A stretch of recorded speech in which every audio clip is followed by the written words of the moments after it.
Good morning, Asbury, and welcome to Newswatch3, Asbury's very own weekly news show. We are so excited to be bringing you your campus news and updates every Tuesday. I'm Addie Smith. And I'm Rachel Law, and this afternoon we are taking a look at construction on campus, a recent student event, your sports news, and some top national stories.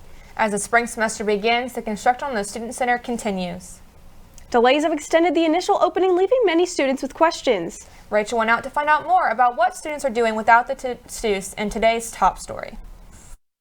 As the weather gets drearier and construction on their student center continues, Asbury University students still find places to connect with peers. Supply chain issues have pushed construction back for months, and students have gone without a student center for just over a year. The student-run on-campus coffee shop, The Hiccup, finds itself being the most common place for friends to mingle over a signature vanilla latte. The current location, being in the library, has had both its pros and cons, but students are ready for a newly renovated space dedicated to the coffee shop.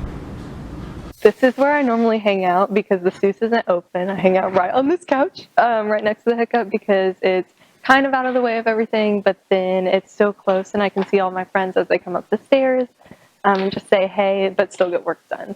Another common space, the Bistro, also known as a second dining hall for students, has given Asburyans the chance to catch up over meal times and throughout various times during the day. I'm really excited for the new STUS to open because hopefully there will be another couch just like this, except in a more populated area, so I get to see more people and study more. The university recently announced in an email that they are still unsure of the exact times the Student Center will be open for use, but have great hopes it will be available sometime this spring semester.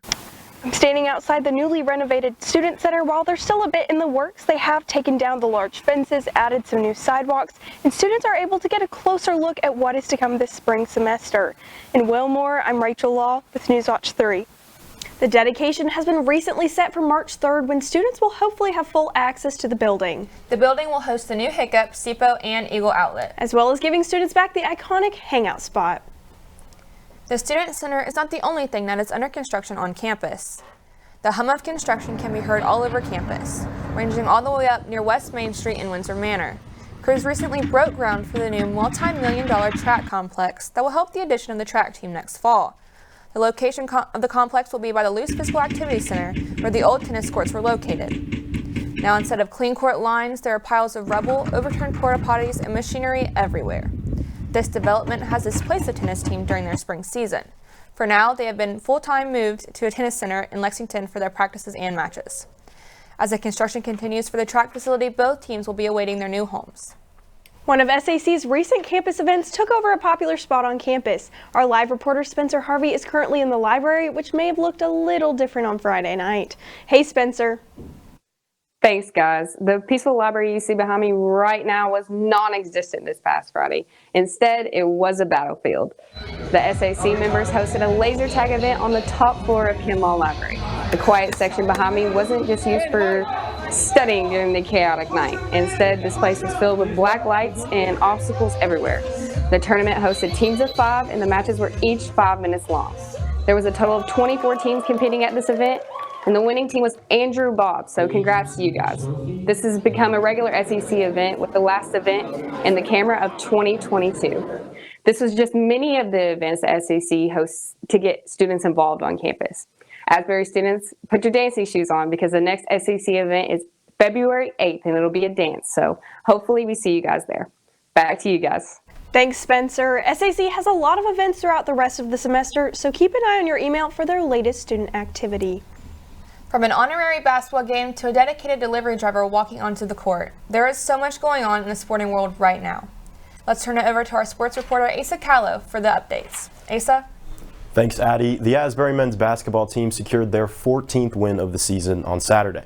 They defeated Boyce College 92-83. Nick Fort led the Eagles in scoring with 28 points, 16 rebounds, and 3 steals. Christian Cowitz has more on the game and its special meaning for the team.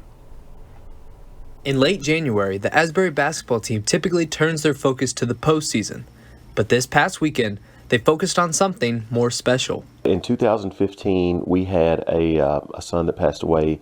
He was 4 months old. He fought the good fight through that, surgery after surgery, and finally his body said that's enough. And through that, obviously we had tough days. The Schaus family uses Ray Schaus Day to share their story and honor their late son's life. What idea is better than using basketball to do that? And it's a scholarship in his name that we started. This is the 6th year of it. The thing that it's created now is everybody just wants to know when that game is going to be. You know, they're looking for big games on the schedule, and they say, when's the Ray Schaus game? Not only did the boys notch a win against Boys College 92-83, this also marked Coach Schaus's 300th collegiate win, all happening on Ray Schaus Day. This victory, this is career victory number 300 for our head basketball coach. A lot of my former players are here and friends and family, so it's special, but it's stressful too. So, Well, thanks for speaking with us, and congrats on 300 wins. Personally, for me, it's a very emotional day, and I have found that my teams really want to give me all they got. So, you know, I don't have to do too many pump-up speeches. In Wilmore, Christian Kotwitz, Newswatch 3. Thanks, Christian. Now moving over to national sports. The Uber Eats slogan is "Get Anything." After interrupting a collegiate basketball game, they might want to change it to "Get Anything, Anywhere." An Uber Eats delivery driver decided to walk out on the court during a Loyola Chicago basketball game last Wednesday. The delivery driver was dressed in khakis, a yellow hoodie, and Air Jordans. He was seen holding a McDonald's bag and drink as he walked out to the referee during the second half of play. It seemed like Loyola could have used the snack break, falling to the Kents 72-58. And finally, the lineup for this year's Super Bowl is set following some unusual conference championships over the weekend. The Philadelphia Eagles faced off against the San Francisco 49ers and pulled off a dominating 31-7 win. The 49ers were down to their fourth-string quarterback, Josh Johnson, when Brock Purdy left the game due to an elbow injury. This ultimately gave the Eagles the advantage and the win. The following game between the Cincinnati Bengals and Kansas City Chiefs was much tighter. It all came down to this unnecessary roughness penalty committed by Bengals defensive end Joseph Osai. This gave Kansas City an easy game-winning field goal to advance them onto their third Super Bowl in just only 4 years. The teams will face off on February 12th for the most coveted sporting event of the year in Glendale, Arizona. Both of the teams have won the Lombardi Trophy before, the Eagles in 2017 and the Chiefs in 2019. And if you do miss the game, no worries. We'll get you up to speed on next week's segment.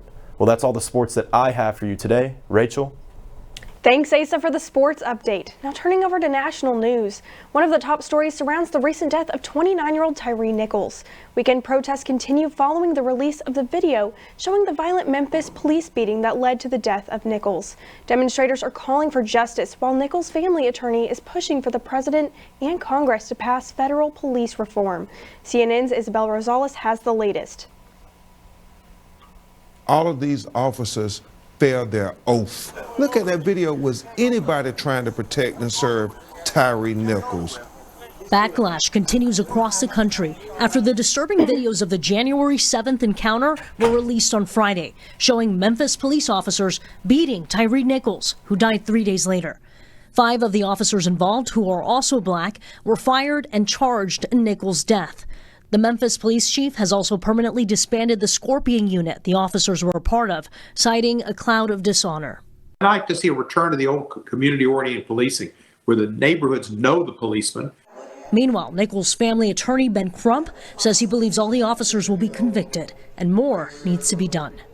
Shame on us if we don't use his tragic death to finally get the George Floyd Justice and Policing Act passed. Across the U.S., weekend protests continued, with demonstrators marching through a number of major cities, calling for justice and an end to abuses of authority.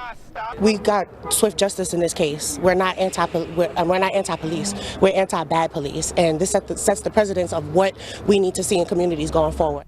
As for the 5 disgraced officers, they are out on bond and expected to be arraigned February 17th.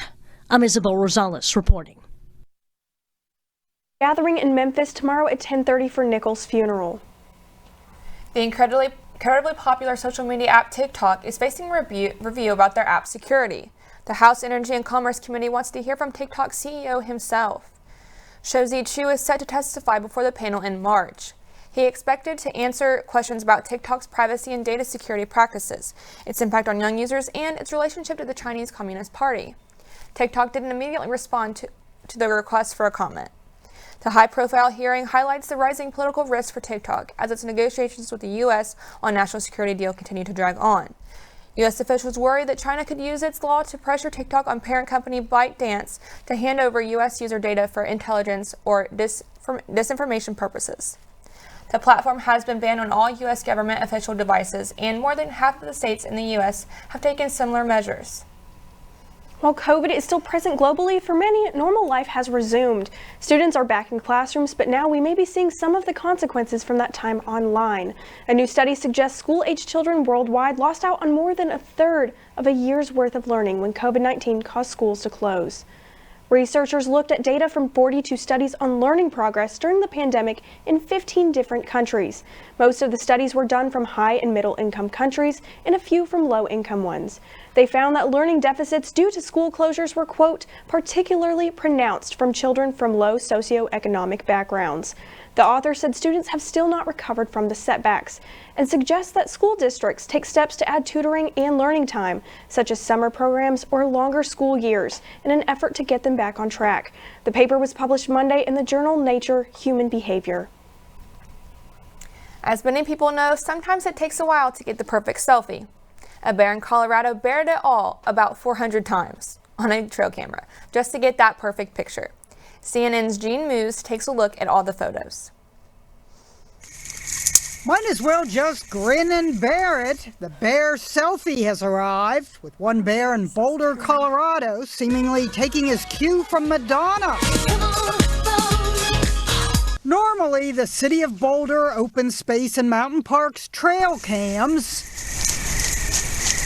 capture bears scratching or eating or giving viewers a rear view, but sometimes the bears investigate the cameras. And out of 580 images captured by one trail cam, about 400 were bear selfies. So obviously the bear was looking for, the right angle. Full-on frontal side profile. This one is giving me Lolita, noted one viewer. I feel pretty, oh so pretty. I feel pretty and witty and gay. We don't even know if this bear is a girl or a boy. I can't say for sure. It didn't take that. That's exactly, yeah. And just like with human selfies, there were rejects, a paw instead of a face. Wildlife experts never know which critters will trigger their motion-activated cameras. Be it a wild turkey, a prairie dog, a leaping fox, or a howling coyote. And now we're howling over 400 bear selfies, playing an actress trying to come out of hibernation. All right, Mr. DeMille, I'm ready for my close-up. Maybe not that close-up. And quit baring your tongue. Jeannie Mose, CNN, New York. Well, we all know how hard it is to get that selfie. That bear certainly seemed to figure it out, though. Thank you all for tuning in to our first show today. We're so excited to be bringing you the news this semester. Remember, we are your weekly campus news show, coming to you every Tuesday. We'll see you next week, Asbury.